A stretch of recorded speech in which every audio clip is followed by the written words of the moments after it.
Do you love using the internet? Think about it. We're at home, we are using the internet. Most of us have internet in cities coming from wires or optic fibers coming from the ground. What happens though is that if you live in an area that is further away, so let's see. If you are thinking, oh, let's see if we can show the globe, it's always good. If you take our planet like this, so I live in North America right here, lots of big cities, it's easy to put infrastructure. However, if you go further north, it's harder and harder to have access to internet with the regular means. Because to be able to have wires or optic fibers going all the way up to the north, it's tricky. Either you have to go underground, you have to use poles, it takes a lot of resources. And on top of that, we have optic fibers and wires going from Europe and Africa towards North America. And the whole idea is we need resources. So we have a SpaceX and Elon Musk that have been wanting to solve that problem. So let's see if we can give you information on that. Oh, it happens. So I would like to show you the company that is called Starlink. So Starlink is a company that is from SpaceX. And what they want to share is to have everybody have high-speed internet. Now, in order to do that, there's a few things they need to keep in mind. First of all, the Earth is a big place. And second, some people are far away from others. So how can we maximize that? So here, for example, we want to have people to have internet at home, which I think is fair. But what if your home is further away from the main center?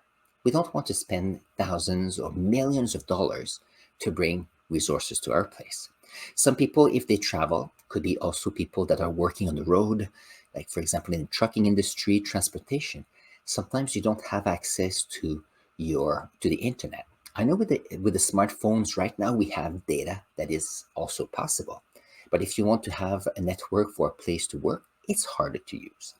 Other people are also on boats, on the oceans, on lakes. So this one here looks more like a fun place to be. But there's a lot of boats that are used for transportations of goods, uh, fossil fuels, and a few other ways. And therefore, research vessels, they need access to the internet. So the way to do this is to be able to go into space and put a network of micro satellites. So let's see what I have here.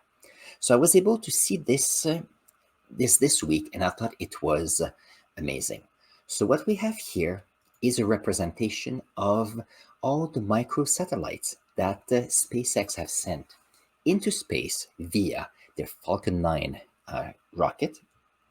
And what happened is you can see how many there are. So if you look at their how they tell us, I can share that with you. I know some of you sometimes that are following, you may want to see. If you are looking at this as a replay, the links will be in the comments below. But here what you have the microsatellites. So here they want to say Starlink is the world's most advanced satellite internet constellation. So here we just don't have one satellite.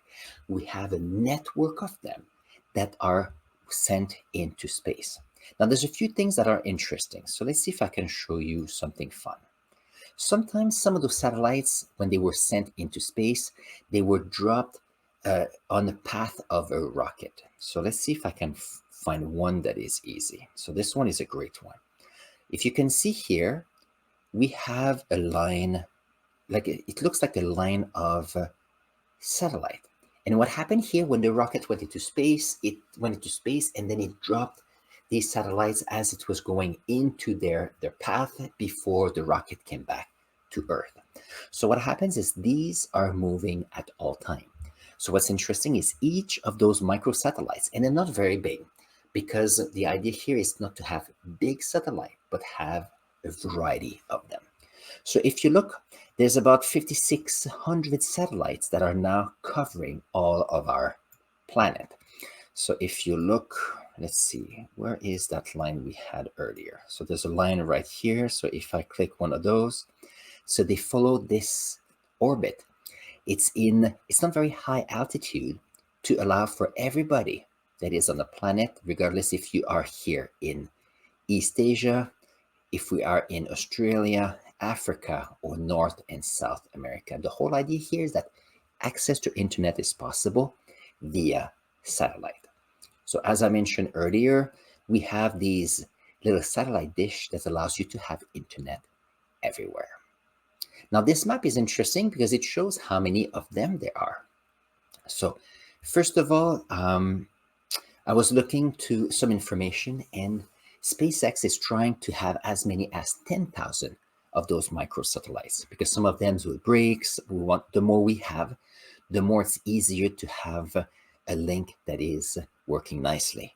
So what's interesting here, makes it, let's see, here they want to be able to beam several terabytes of information per second. So that means that the more you have, the better it is. Now, some of you say, well, there's some limits so far, and let's see what they are. As you can see, we have here a level where we have very few satellites north of this line and very few satellites south of this line. One of the reasons is that there are fewer humans living there. The question is, do we need such as complete coverage of this area? So that's the first thing. However, you could see that as this program is going on, the more people are using the system, the more money they have to put more satellites. And that's important because in the northern part here of Canada, for example, we have a lot of little towns from different people from for mining reasons, they've been there for centuries. We have First Nations, and being able to have access to the internet allows them to be part of society as we know it, even though they are very far.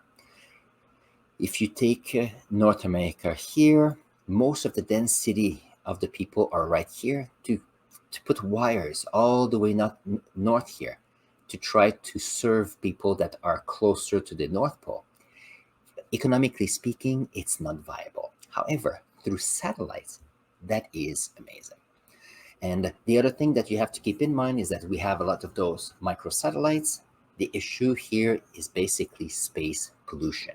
And that's something I was looking into. But as I look at the information, it says here that about almost 400 satellites have been deorbited to incinerate on re-entry. So because they're small, if there's any issues with them, then they're sent back towards the atmosphere and they burn out. Because we want to have the least number of unused pieces of equipment in space. And I do know that space pollution is a very big geopolitical issue. Because you could decide as a person, let's create something to go and salvage or just take all this garbage, the space garbage, and bring it back to Earth. The big issue, though, is that the United States will not want to have another country to take their satellite, because people sometimes they don't like spies. They don't like that other people have access to their resources. So what happens is that nobody wants to, well, it's been very hard to have a consensus on how to clean space. If some of you have amazing ideas, please do so. So this is a project by SpaceX, but I'm very sure that other countries around the planet are having very similar ways of communication. I'm sure that in Asia, they have a few projects on the go, and that's something to look into. But I thought it was a beautiful topic today, because when I looked at this map, I said, look at how many of those microsatellites are. And it is an amazing way to make sure that everybody on the planet have an even access to the internet. So that is the topic for today. If you have any questions, please don't hesitate to ask. Put your comments in the comments below. I always read them so I can use your questions to make other videos. If you're interested, you can go and check the Starlink program by SpaceX. Lots to learn because people, maybe some of you will work at the Starlink's company because it's a way to be part of something bigger, and some of you might enjoy that. So on this, I'm going to put a link here to another video about space, and I'll see you there in a moment.